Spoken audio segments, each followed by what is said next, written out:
35, that is an augmented reality helmet. And the idea there is that it's like Wonder Woman's airplane. You can see through it. So basically this display shows you where all the bad guys are, or all the good guys are, and hopefully it gets it right. And it's a magical thing. And basically, if you think of Milwaukee's this pyramid, but at the very top is this airplane, and at the very top of the airplane is that pilot, and at the very top of that pilot is this helmet, which is an AR display. And that is real, and it's working now. So to say, is AR real? It's absolutely, it's an essential aspect of what we see. And what you're going to see, I think, very, very quickly, much faster than you think. I think you saw the rate of cell phone adoption occurred, and of course that was because the guys at Apple made something that's really, really good enough. As soon as something in the AR side is good enough, like that, you're going to see an adoption curve that's even faster than the cell phone work. And I predict that's going to be within 5, maybe 10 years at the outside, and I think I'm being conservative with that. So let's talk about market opportunity a little bit. When I started looking at augmented reality, it was really when the smartphone came out. You had the camera, you finally had a consumer device that could look at the world. And this is in the early stage of AR when you had the glyph fiducial markers, and we moved beyond that. And the early adopters, I think, in the space were the marketers, was games, early games. I was doing a lot of work in the game space, and it was really about the wow factor of AR. It was really sort of a magical experience. Something popped up, and a digital character is on my table. That wow factor fades after a while, and so I think it's interesting now as we look at practical applications for augmented reality, where it's going. The company that I'm at, Daiquiri, started off in marketing and doing a lot of this work for hire, kind of games, entertainment type of stuff, and has gone completely more into an enterprise industrial solution around AR. So that's where the real market opportunities that we're seeing are now. And the company launched a wearable device, a smart helmet for industrial grade AR with all the sensors, inertial measurement unit, depth sensing cameras, to be able to overlay digital information on your workstation, get contextual, relevant training, safety in the work environment using augmented reality. So the real killer app opportunities are more in the technology, or the industries where you need the technology. It's not just I want it because it's cool, but I really need it. It's going to make a difference to my bottom line. So that's one area that our company's seeing. And actually, I wouldn't mind throwing it out to the audience at this point. If you have questions about certain markets you're looking at and opportunities, feel free to throw it out to our panel as well, so we can really address where the opportunities are today and maybe over the next 5 years or so. If anyone wants to take us up on that, otherwise we can just talk more about some of the opportunities. Yeah, by the way, the Daiquiri's helmet is beautiful. You owe it to yourself to see what you're doing. It's a pretty exceptional device, especially since it's self-contained and portable. It really is, I think, one of the first vanguard for what you're going to be seeing in the future. Did anybody want to throw something? Today, Microsoft HoloLens event was started in San Francisco. So they're talking about Windows 10 and all the AR integration in Windows 10. And by the way, we have Windows 10. Maybe you could talk a little bit about sort of the VR/AR arms race and how the larger companies see market opportunity and what they're doing in terms of trying to look up their own technology, doing patent acquisition, hiring people away, like Mary Johnson just got hired out of Google to Oculus, display specialist. So talent moving around as well. Talk a little bit about how.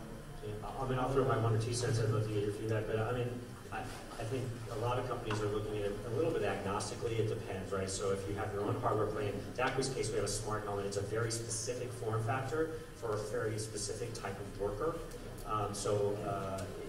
It's going to be safety regulated, hard hat certified. So when you're in an environment, big gas and oil, aerospace, where there are needs for that, and it allows you to put a lot more sensor-based camera stuff on it. So as a form factor, it's really based on the user and the use case in that aspect of choosing your hardware. So the world, some opportunities that are happening today in play space, which is, and I think the early adopters are going to be the ones on the iPhones, right, before they get onto the VR, Oculus type headsets. And the guys on the panel who are really leading in that space, we're putting products into market, big brands, big games, addressing really where the first mass adoption is going to be happening in VR and AR is really, I think, happening up here on this panel. So it's pretty exciting, that it is completely viable today, and there's companies that are doing it, and there's a lot of opportunity from the content creation side, and really just looking at any kind of a old school physical type of product, perhaps, to reinvent itself for digital. You had a question? Yeah. You want to introduce yourself and kind of how you're looking at this space? It's always interesting to know who's asking and kind of why. Yeah. I'm used to it, but I consult Consult? Okay. Great. So I'm really curious about more specific technological, industrial, scientific, and military applications going on, but kind of going into specifics. And what is the timeline to see that? And then another question is, do you see robotics tying into all of that? And then what it looks like?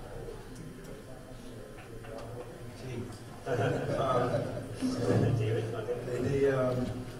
Yes, it's actually not as far along as it could be, or maybe it should be. Some parts are.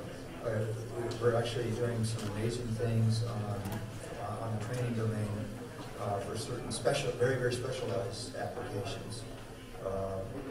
It's basically like you see a tank there, and you basically can do a complete, they call it call to fire, and basically you can do everything that you need to do, and it's incredibly realistic. It's incredibly there.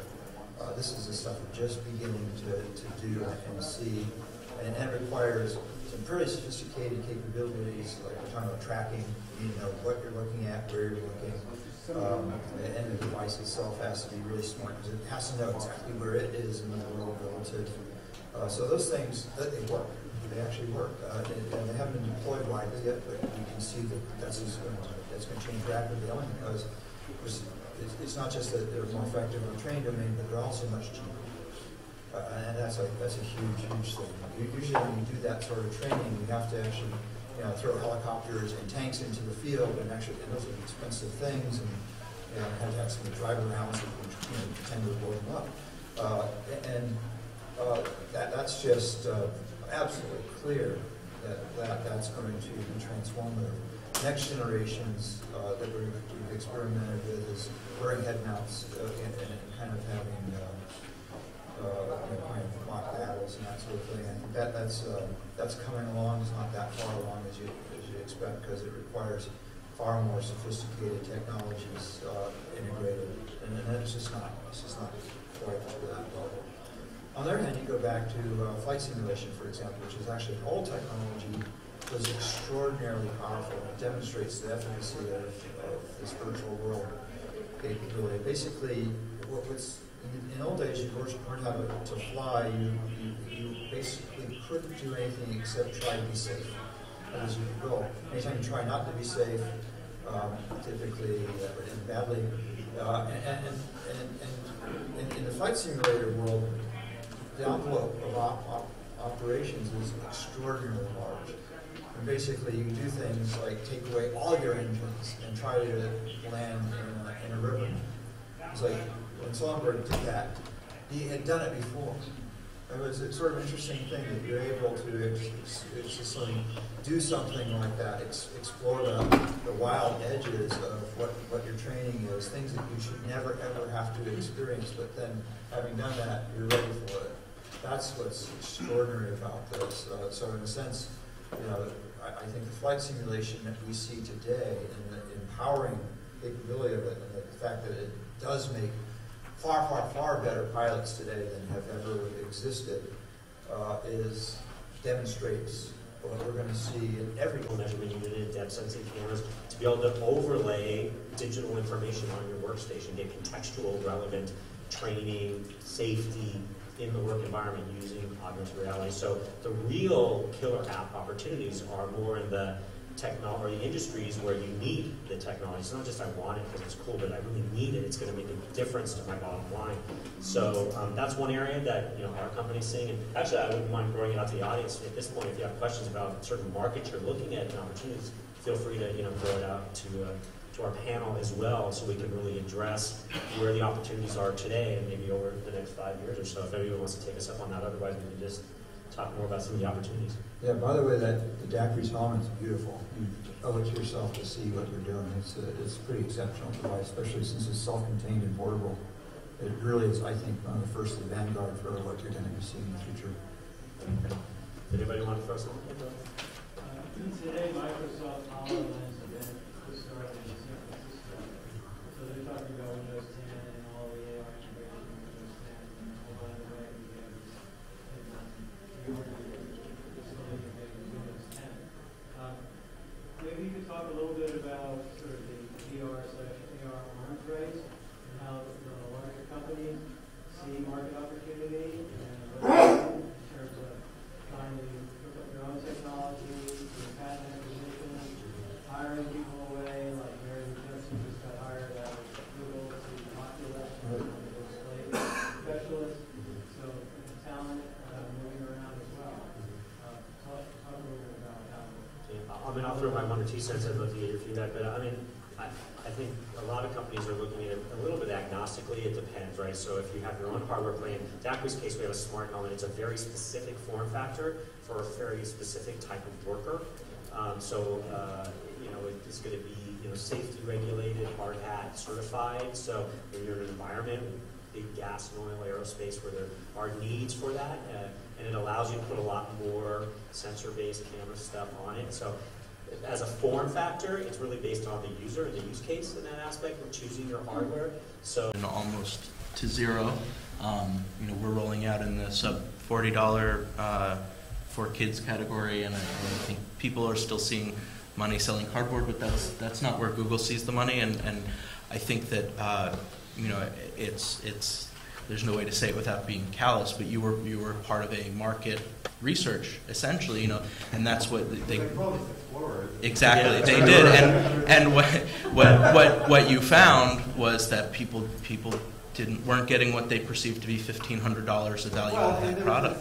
Stupefying ignorance about the social dimensions of Yes. walking into a room. Yeah. Not only, the whole privacy dimension from both ends. Not only were people feeling invaded, but I couldn't go anywhere because people were expecting to get a seminar on how the damn thing worked. And, it was really useless as a device because it's only intrusive. But we didn't. They didn't know that before that. Right. So I mean, this is part of experimentation, and you're going to see a lot of other boneheaded things that we look at afterwards. Oh, that was dumb. Why'd you do that? Because no one in the world knew that it was dumb until we did it. Now we know. Thank you.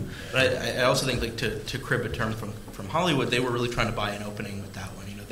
They flooded the channel with excitement and with really promising the moon, and when it came out, it didn't bear fruit, and they did largely the right thing for them of killing it. It was expensive, it was hard to manufacture, and the place wasn't there then for what Google Glass has been in the past 2 years. Who's to say where wearables go from here? Yeah, but I think it got the conversation. A couple of good things came out of that. I mean, one, being an augmented reality guy for a long time, you say the term, nobody knew what it meant. Once Google came out with Google Glass, it was always referenced, oh, you mean like Google Glass? So the awareness started to happen. The idea of a wearable, glasses, translucent glasses in front of your eyes to have this digital media, that awareness started to populate, I think. And actually, if you look at certain sectors that were starting to adopt Google Glass in the medical field, which is an area I'm starting to look at, there was a lot of doctors that were really finding great use case for it. If you're in a work environment, not necessarily out at a club, a coffee shop, out in public, but if you're in your work and this is just a part of your tools, if you will, like a stethoscope, your Google Glass, and you can have relevant data in real time in front of you, hands-free environment. There's enormous value there. So the learning, I think, of where the value was for that particular form factor was probably not as a consumer social device, given all the stigmas. And the design form factor wasn't very pretty. It was kind of nerdy, all that kind of stuff. But that was all learning. Like you said, it was an explorer experience. I think coming out of it, where Google goes next, where all these other companies are going based on those learnings, it'll be really interesting. Which goes back to the form factors being specific to certain use cases, work environments, that sort of thing. Yeah, I think just to finish on that, from my perspective, it seems like a bunch of the use cases that we thought would work really well with the Google Glass type interface, you could probably duplicate reasonably well with a wearable at this point in time, in terms of notifications, in terms of alerts, in terms of location-based information, that kind of thing. And the social dimension of a wearable is totally different than something that's on your face, essentially. A lot of people turn it off, all the notifications off because they got.